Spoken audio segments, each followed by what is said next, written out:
Assalamualaikum warahmatullahi wabarakatuh. Jumpa lagi dengan saya, Pak Bowo, masih di channel yang sama, yaitu channel kelas online, channel yang memberikan informasi pembelajaran bagi sobat belajar dimanapun Anda berada. Sama seperti video-video sebelumnya, video ini berisi tentang materi pembelajaran di tingkat SMP atau MTS. Sebelum saya lebih jauh membahas materi kita pada kesempatan kali ini, jangan lupa untuk apa? Jangan lupa untuk subscribe, komen, like, dan juga share. Oke, langsung saja kita bahas materi kita pada kesempatan kali ini.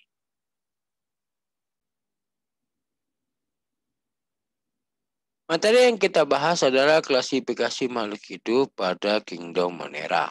Materi ini merupakan lanjutan dari video kemarin, yaitu merupakan ciri dari makhluk hidup. Nah, ini merupakan klasifikasi dari Kingdom atau kerajaan dari Monera. Yang mana sebelumnya video ini juga sudah pernah saya bahas tahun lalu ya, kira-kira tahun lalu. Akan tetapi pada kesempatan kali ini videonya akan saya lengkapi lagi. Ya, jadi yang kemarin itu belum ada penjelasannya, di sini saya tambahkan. Bisa dikatakan ini adalah upgrade-nya ya, upgrade materi yang sudah disampaikan, saya sampaikan kembali, tapi dengan penambahan materi atau penjelasan baru. Baiklah, sobat belajar, mari kita simak materinya pada kesempatan kali ini. Pengertian Monera. Kata Monera berasal dari bahasa Yunani, yaitu Moneres artinya tunggal. Hal tersebut sesuai dengan jumlah sel anggota Monera, yaitu bersel tunggal. Ya, jadi sesuai dengan namanya, Monera itu artinya Moneres atau artinya tunggal. Karena Monera merupakan makhluk hidup atau organisme yang bersel tunggal.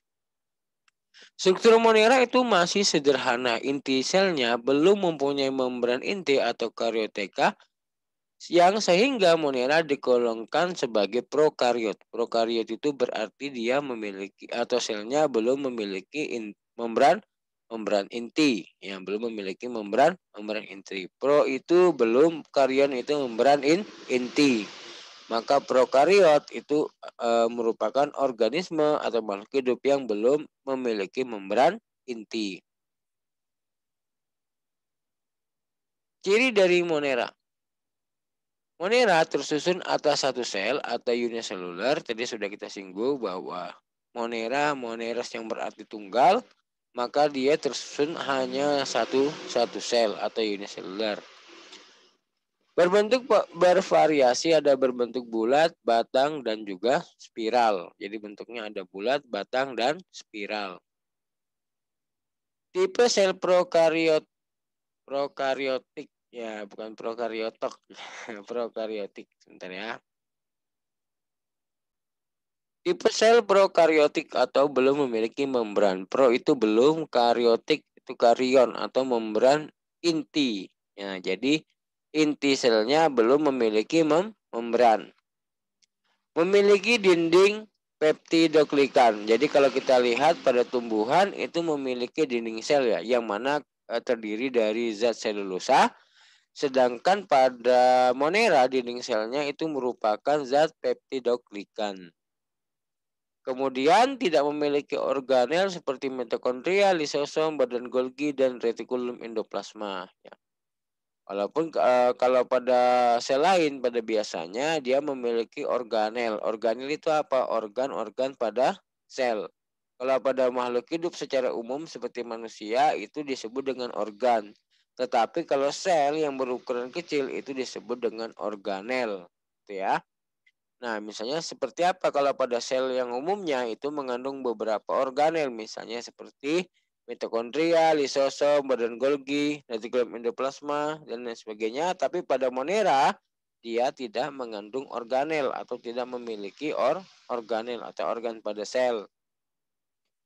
Ada yang motil atau bergerak. Ya, jadi ada yang motil atau dapat bergerak. Biasanya bergerak dengan bulu cambuk atau flagel. Ada ya, bergerak dengan flagel. Ini juga bisa ini. Apa nama, kaki semu kalau nggak salah. Ini juga bisa digunakan untuk bergerak. Cilia, rambut getar, atau cilia. Ini juga bisa digunakan sebagai alat gerak. Ini namanya cilia atau rambut getar. Kalau ini namanya flagel atau bulu cambuk. Habitatnya kosmopolit atau dapat ditemukan di mana saja. Misalnya ada yang ditemukan di udara, di daerah perairan, atau di darat. Reproduksi secara seksual dengan cara konjugasi. Konjugasi itu merupakan proses perpindahan materi atau pertukaran materi melalui jembatan konjugat. Nah, jadi kalau misalnya kita lihat seperti ini, dia menempel gini. Nanti ada bakterinya menempel, maka terjadi proses pertukaran materi genetik. Sedangkan membelah diri berarti selnya membelah, gitu ya. Kemudian ada klasifikasi dari Monera. Monera dapat dibagi menjadi beberapa kelompok, yaitu ada bakteri, yang mana nanti ada Eubacteria dan Archaebacteria, serta ada yang namanya ganggang biru, atau ada juga yang menulis ganggang hijau biru, yang dikenal dengan Cyanobacteria. Cyano itu berarti biru. Bakteria berarti dia bakteri biru. Eubacteria. Eubacteria, eu itu berarti sejati. Bakteria berarti bakteri. Maka Eubacteria merupakan bakteri sejati. Eubacteria merupakan organisme seluler. Sesuai dengan ciri umum dari Monera yang bersel satu, maka Eubacteria juga merupakan makhluk yang bersel satu. Belum memiliki membran inti atau inti selnya belum memiliki membran, sehingga disebut dengan organisme prokariotik. Pro itu belum, kariotik karion atau membran inti. Maka prokarion artinya belum memiliki membran inti. Berukuran mikroskopis. Mikroskopis berarti berukuran kecil yang hanya bisa dilihat menggunakan mikroskop. Rata-rata ukurannya 1 sampai 5 mikron. Maka beberapa untuk menghindar agar tidak, misalnya dia bakteri pada air, misalnya agar bakterinya tidak mencemari air, ada yang melakukan proses penyaringan dengan saringan 1 sampai 5 mikron sehingga bakterinya tidak lolos seperti itu. Kemudian memiliki dinding sel dari bahan peptidoglikan. Tadi sudah kita singgung di awal ya. Kalau pada tumbuhan, dinding selnya itu berupa selulosa. Pada Monera, khususnya juga pada Eubacteria, juga memiliki dinding sel yang terdiri dari bahan peptidoglikan. Bersifat kosmopolit artinya dapat ditemukan di mana saja. Artinya bakteri ini ada di air, ada di darat, juga bisa ditemukan di udara seperti itu. Tidak memiliki kloroplas maupun mitokondria. Berarti dalam hal ini Eubacteria tidak dapat berfotosintesis. Umumnya bergerak menggunakan flagel. Nah, umumnya bergerak dengan menggunakan flagel, yang mana kalau dilihat dari flagelnya, atau ini namanya flagel atau bulu cambuk. Ini bulu cambuk.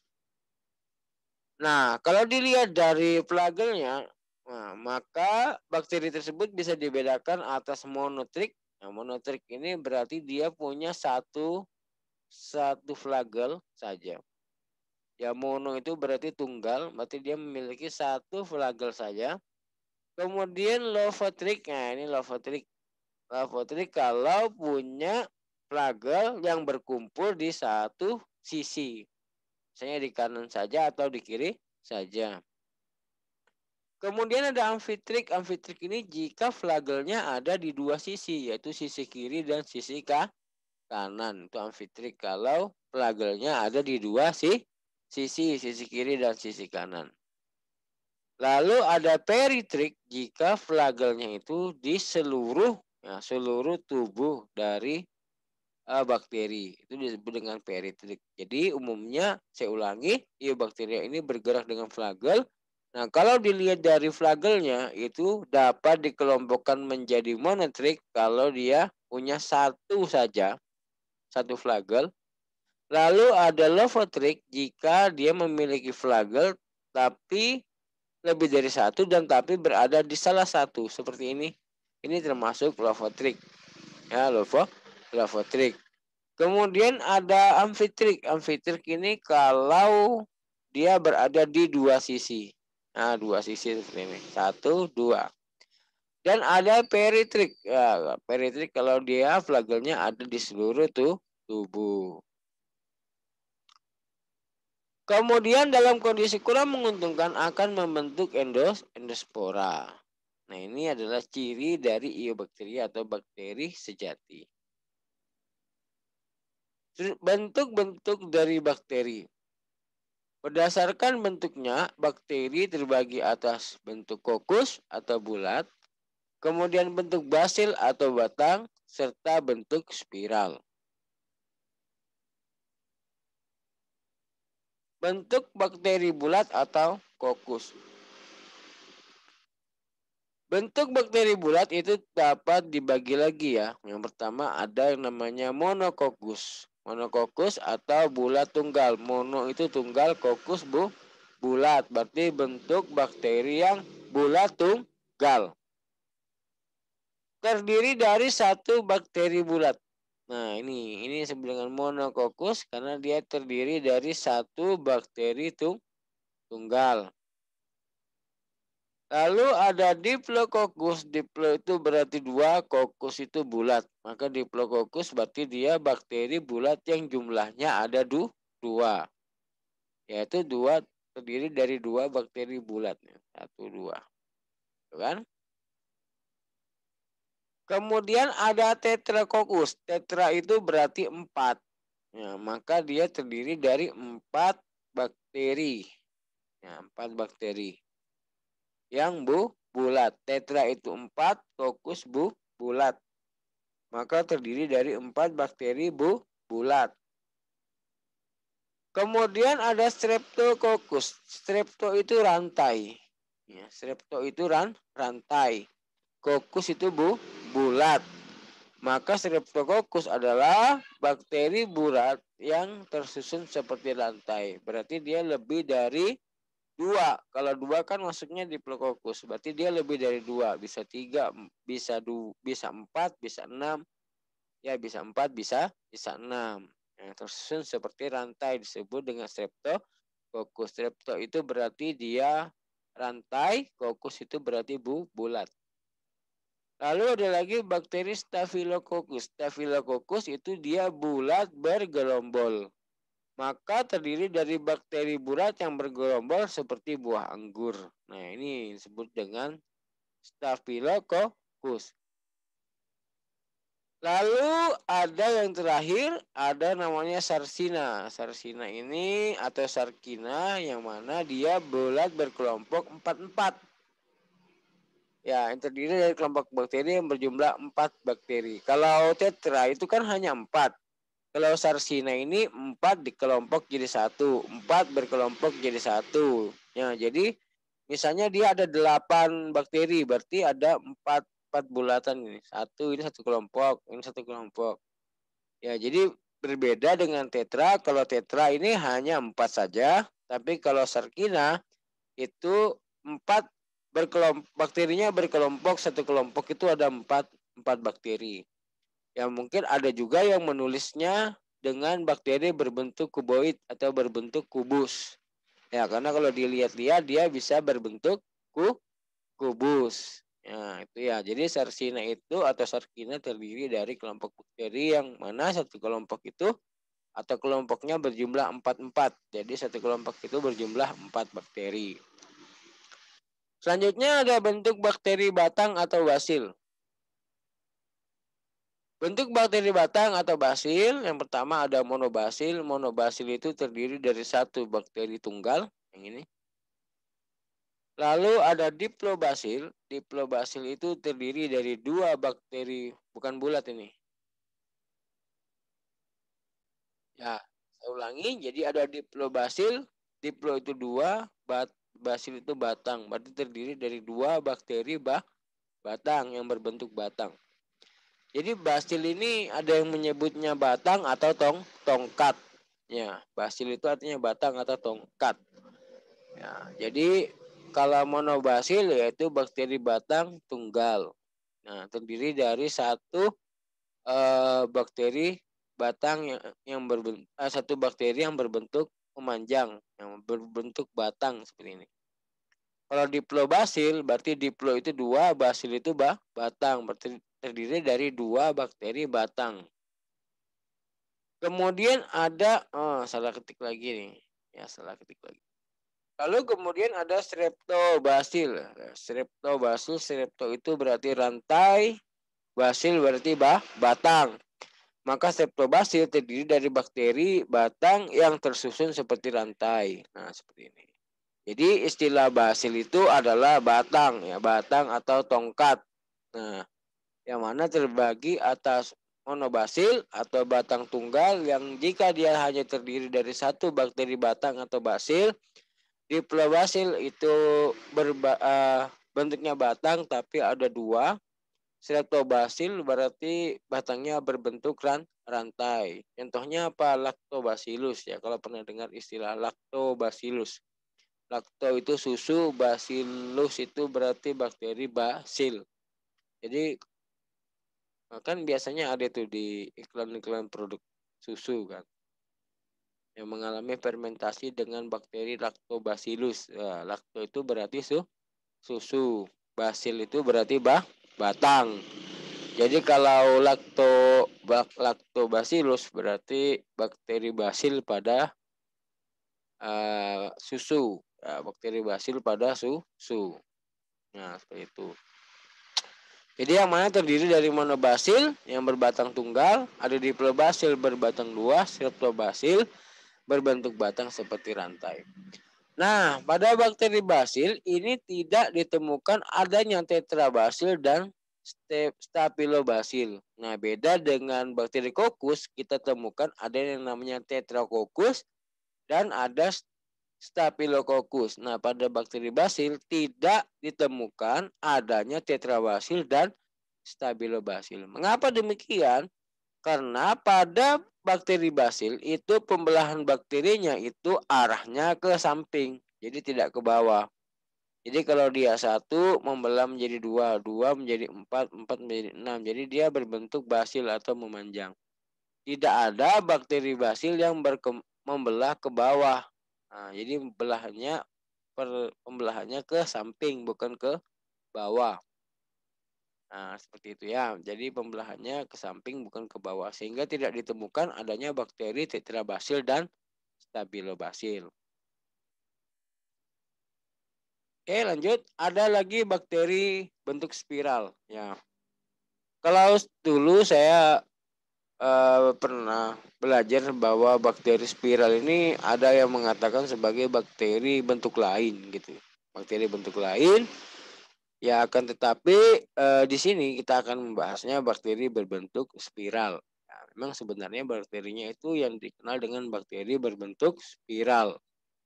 Mungkin dikatakan bentuk lain karena tidak termasuk dalam bentuk basil dan juga tidak termasuk dalam bentuk kokus. Nah, sebenarnya dia masuk ke dalam bentuk yang dinamakan bentuk spiral. Yang mana pada bentuk spiral itu ada yang pertama ada spirillum. Nah, ini spirillum atau berbentuk spiral sempurna. Gambarnya seperti ini. Yang spirillum itu adalah bentuk bakteri yang spiral sempurna. Ini ya. Lalu ada vibrio. Vibrio ini berbentuk koma. Ya, koma di sini kalau kita lihat bentuknya seperti tanda baca koma. Ya, jadi ya bengkok seperti ini seperti tanda baca koma. Kalau kita nulis koma ya bentuknya seperti ini. Bahkan ada ekornya, ada yang flagelnya di sini. Ya, ada juga yang ada yang memiliki flagel di sini. Lalu ada Spirochaeta. Spirochaeta ini bentuknya seperti bakteri spiral, akan tetapi dia bentuknya itu halus dan lentur. Nah, ini disebut dengan bakteri Spiroseta. Nah, ini ya bentuk spiral. Lalu kemudian bakteri juga dapat dikelompokkan berdasarkan kebutuhan oksigen.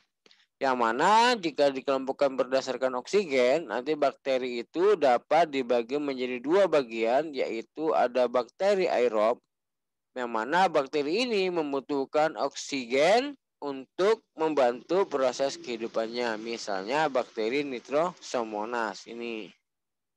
Aerob itu berarti membutuhkan oksigen. Ya, jadi bakteri aerob adalah bakteri yang hidup dengan cara membutuhkan oksigen.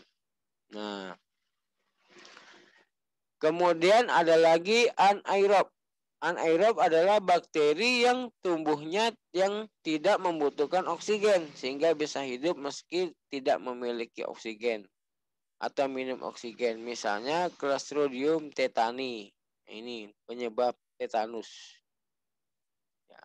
Ya, contoh sederhana juga organisme anaerob itu misalnya ketika orang membuat tape ya. Ya, membuat tape kan biasanya ditutup. Nah, itu contohnya. Kalau dibuka justru tidak jadi kan. Nah, salah satunya seperti itu. Karena dia anaerob. Anaerob itu berarti dia tidak membutuhkan oksigen. Ya, walaupun nanti ada yang aerob obligat, anaerob obligat. Ya, itu dimana apabila dia bisa hidup pada oksigen yang sedikit, ya, yang penting ada oksigen. Ada juga yang bisa hidup dengan kondisi yang tanpa oksigen. Nah, tapi yang lebih jelas itu ada yang secara garis besar ada bakteri aerob dan anaerob. Aerob itu membutuhkan oksigen dan anaerob tidak membutuhkan oksigen. Itu ya. Berdasarkan cara memperoleh makanan dapat dibagi menjadi ada yang namanya bakteri autotrof dan heterotrof. Autotrof adalah bakteri yang memperoleh makanannya sendiri. Heterotrof yaitu bakteri yang memanfaatkan organisme lain untuk dirubah menjadi makanan. Lalu ada bakteri saprofit yaitu bakteri yang mengurai atau memperoleh makanan dari sisa organisme lain. Contohnya Escherichia sp. Jadi bakteri saprofit ini bakteri pengurai. Ya bakteri pengurai. Misalnya pengurai kotoran, pengurai sampah dan lain sebagainya. Kemudian adalah bakteri parasit yaitu bakteri parasit yang memperoleh makanan organisme yang ditumpanginya, misalnya Mycobacterium tuberculosis. Ya, jadi secara garis besar ada dua dibagi menjadi bakteri autotrof dan heterotrof, yang mana autotrof adalah bakteri yang dapat membuat makanan sendiri. Ya.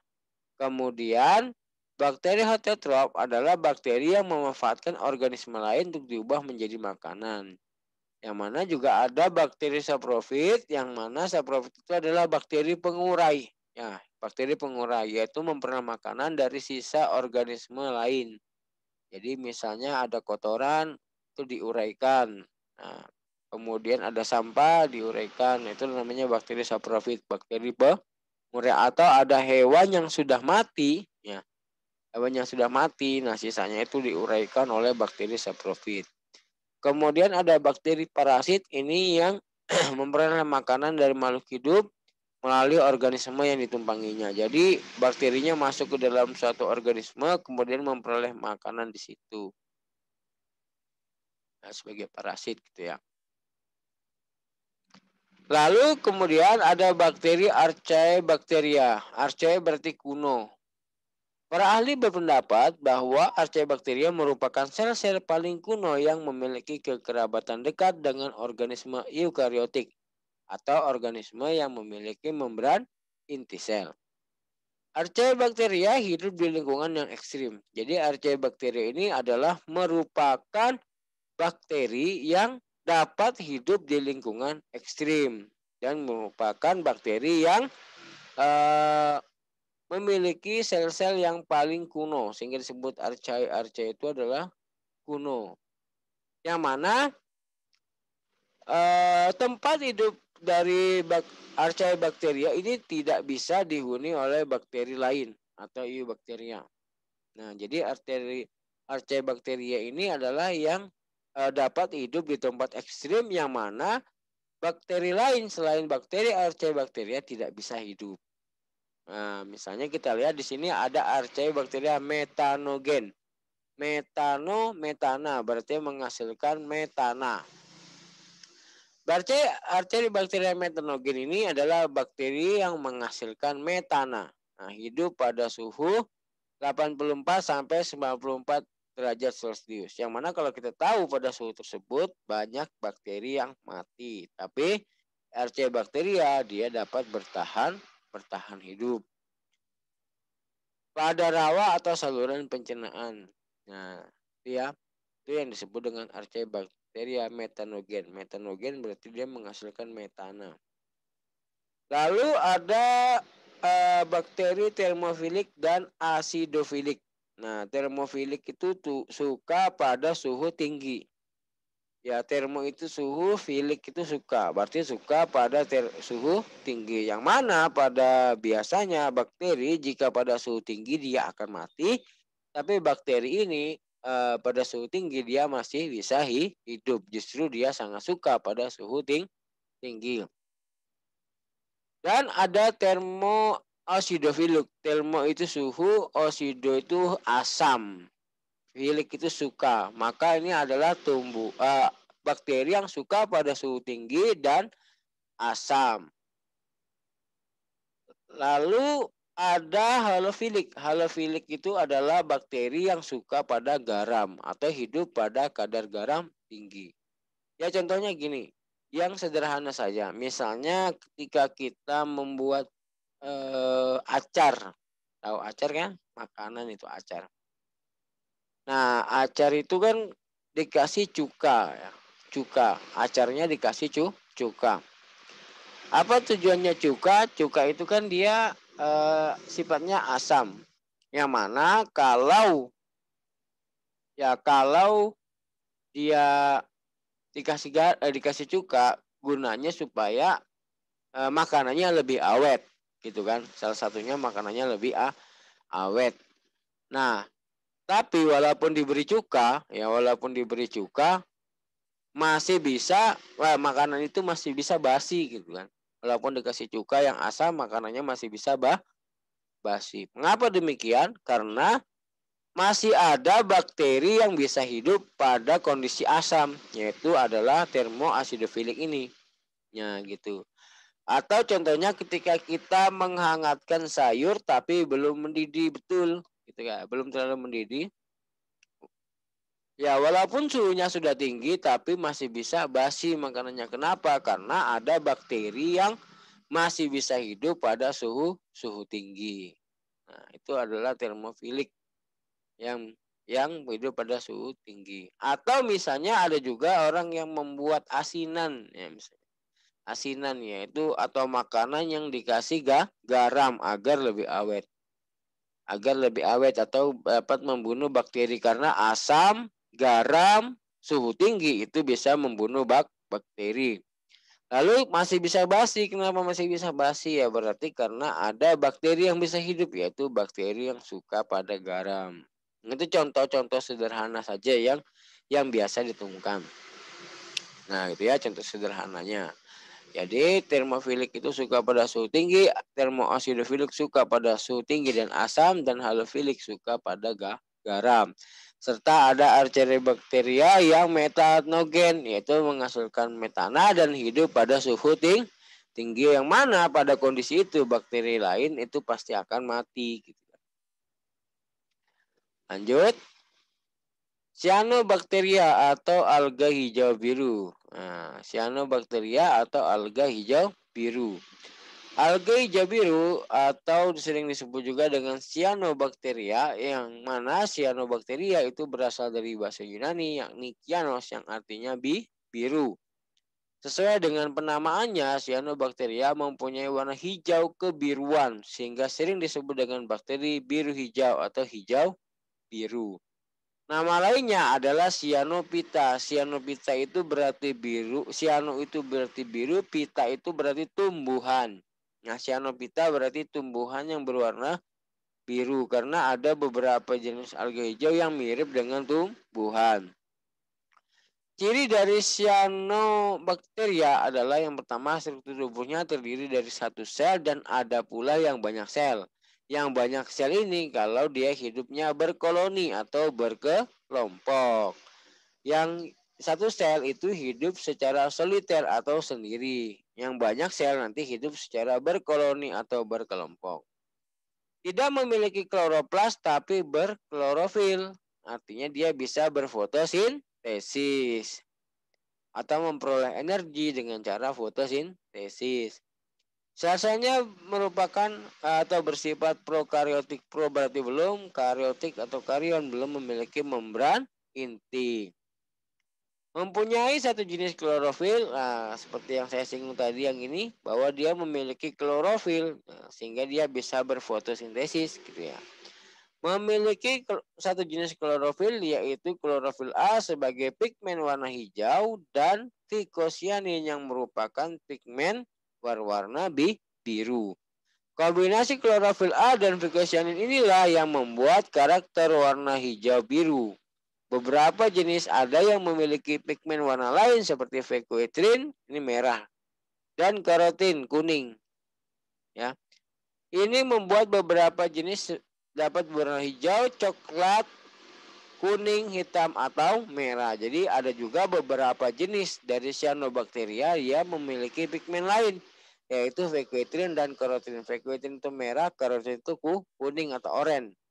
Sehingga dari penggabungan pigmen tersebut menghasilkan jenis cyanobacteria yang memiliki warna lain, yaitu ada yang berwarna coklat, kuning, hitam, atau merah. Cara hidupnya epifit. Epifit itu menempel atau menumpang. Atau sebagai endofit pada hewan atau tumbuhan. Endofit itu berarti menempel pada jaringan atau hidup pada jaringan. Atau hidup sebagai plankton. Nah, plankton. Ya, plankton ini biasanya kalau di daerah perairan bisa sebagai sumber pakan ikan, sumber makanan ikan. Berkembang biak dengan cara membelah diri atau fragmentasi. Ya, salah satu contohnya cyanobacteria ini adalah spirulina. Ya, mungkin pernah melihat spirulina. Biasanya digunakan sebagai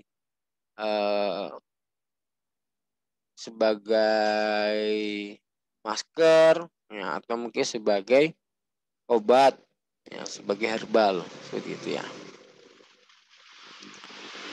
Oke, sampai sini dulu pembahasan kita mengenai